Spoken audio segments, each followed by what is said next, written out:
Hello বন্ধুরা। যাদের Sabir Vivekananda scholarship reject হয়ে গেছিল তারা এখন দেখতে পেলে এখন রেকটিফাইড ডকুমেন্টস চলে এসেছে। তো আমারও সাবির বিবেকানন্দ স্কলারশিপ রিজেক্ট হয়ে গেছিল। আমি তোমাদের চোখের সামনে দেখাচ্ছি আমি কি করে রিনিউয়াল করি, মানে কি করে রেকটিফাই করি। তো চলো দেখাচ্ছি। আর বিশেষত আমার যে কারণে রিজেক্ট হয়েছিল সেটা হচ্ছে আমার অ্যাডমিশন কপি ঠিকঠাকভাবে দেওয়া হয়নি বলে। তো আমার মতন আরো অনেকের হয়েছে, অনেকের কারো ইনকাম সার্টিফিকেট ঠিকঠাকভাবে দেওয়া হয়নি, কারোর ইউটিলাইজেশন সার্টিফিকেট ঠিকঠাক দেওয়া হয়নি, কারোর অ্যাডমিশন কারো সেমিস্টার এর মার্কশিট ঠিকঠাক দেওয়া হয়নি। তো তোমাকে দেখাচ্ছি আমার যেই কারণে রিজেক্ট হয়েছিল। Admission application reject, admission receive copy is not in order. মানে সেমিস্টার ফিসে ওদের কিছু গন্ডগোল ছিল, এরকম কিছু। তো আমি তোমাদেরকে এখনই আপলোড করে দেখাচ্ছি। সবার প্রথমে তোমাদেরকে এখানে দেখা যাচ্ছে সেলফ ডিক্লারেশন, এটা তোমাদেরকে ডাউনলোড করতেই হবে। আমি তোমাকে দেখিয়ে দিচ্ছি। ডাউনলোড করলে আর যাদের এটা তোমরা সবাই ডাউনলোড করবেই। আর যাদের ইউটিলাইজেশন সার্টিফিকেটের জন্য যাদের রিজেক্ট করেছে তারা ডাউনলোড করে তারা সই করবে। তুমি এখানে ক্লিক করে ডাউনলোড করবে।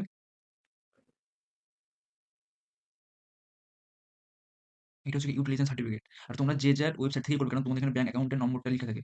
আর যাদের কলেজের নাম, আর তোমরা যেমন করেছিলে এখানে যে যার ডিপার্টমেন্টের নাম লিখবে, আর তুমি কোন ইয়ারে করছো তোমার এক্সটেন্ডে দেবে। এটা হলো তোমার ইউটিলাইজেশন। সেলফ ডিক্লারেশনটা হচ্ছে এরকম থাকবে। আমি দেখিয়ে দেবো আমি কলেজ থেকে কেমন করে এনেছি। তোমার এখানে যেতে হবে, তোমার সেমিস্টার ফিস যার এটা সেমিস্টার ফিসে হয়েছে তার এরকম লেখা থাকবে নিজের নাম আর অ্যাডমিশন কপি রিজেক্ট হয়েছিল এই জন্য। এখানে তোমরা কি লিখবে, এখানে তোমরা তোমার সেমিস্টার ফিসের যেই ডেটটা ছিল এখানে তোমরা লিখবে। চলো আমি তোমাদেরকে দেখিয়ে দিচ্ছি আমার কলেজ থেকে যেটা আমি করে নিয়ে এসেছিলাম।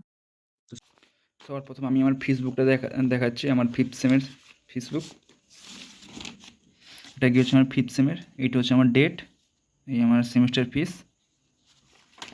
আর এখানে তোমরা মনে রাখবে যে ইউটিলাইজেশন, এখানে তোমার নাম থাকবে আর ওখানে তোমার কলেজের সই।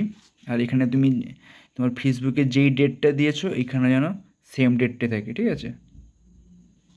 সো আমি সাবমিট করছি। আর এখানে তোমার কি দিবে, রেকটিফাইড ডকুমেন্ট তোমাকে কি দিবে, যেগুলো তোমরা দিয়েছিলে তোমাদের ইভেন আর অড সেমের মার্কশিট দিবে সামনে আর পিছনে। আর তোমার সেমিস্টার ফিস দিবে, মানে তোমার ফেসবুক দিবে। আর যাদের ইউটিলাইজেশন সার্টিফিকেট রিজেক্ট করেছে তারা ইউটিলাইজেশন সার্টিফিকেট দিবে। আমি এখন দিচ্ছি।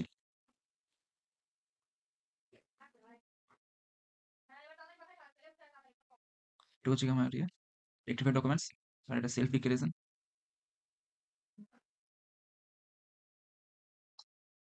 তোমাদেরকে দেখিয়ে দিচ্ছি আমি আমারটা কেমন ছিল। এটা হচ্ছে কি আমার সেলফ ডিক্লারেশন। এটা হচ্ছে সেলফ ডিক্লারেশন, আমার নাম কলেজের নাম, আমি যেই ডেটে সেমিস্টার ফিস জমা দিয়েছি সেই ডেটটা এখানে আমি দিয়েছি। আর এটা কি হচ্ছে আমার রিপ্রেজেন্ট ছাড়া কি বলছিলাম, এখানে তোমার থার্ড সেম সামনের পিছনে অ্যাডমিশন কপি। এটা জমা করবে তোমার, এটা সাবমিট করবে submit সোলসিবল in one.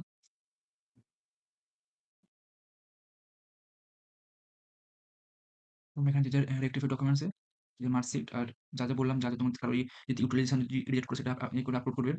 R order event seven marksheet সামনে আর পিছনে। আর তোমার সেমিস্টার ফিসের ফেসবুকটা সাবমিট, এটা তোমার 1 MB মধ্যে থাকতে হবে। চুজ ফাইল,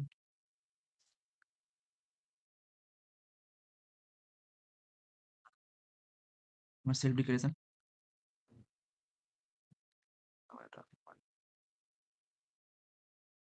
শুরু হয়ে গেছে। সাবমিট আশা করছি যেন হয়ে যায়, নাহলে আবার জানি না কবে টাকা ঢুকবে না ঢুকবে। আবার তাহলে বিকাশ ভবনের সঙ্গে যোগাযোগ করতে হবে, বিকাশ ভবন যেতে হবে। যখন আপলোড সাকসেসফুল, এটা তোমার সবাই দেখে নেবে আপলোড ডকুমেন্টটাকে। তোমাদের এখানে যদি দেখায় সেলফ ডিক্লারেশন, তাহলে ভাববে তোমাদের ঠিকঠাকভাবে তোমরা আপলোড করেছো। আর তোমরা এখানে গিয়ে নিজেরাই দেখতে পারো সেলফ ডিক্লারেশন। আর তোমরা এটা রেক্টিফাইড ডকুমেন্টস থেকে তোমরা কি আপলোড করছো সেটা তোমরা দেখতে পারো।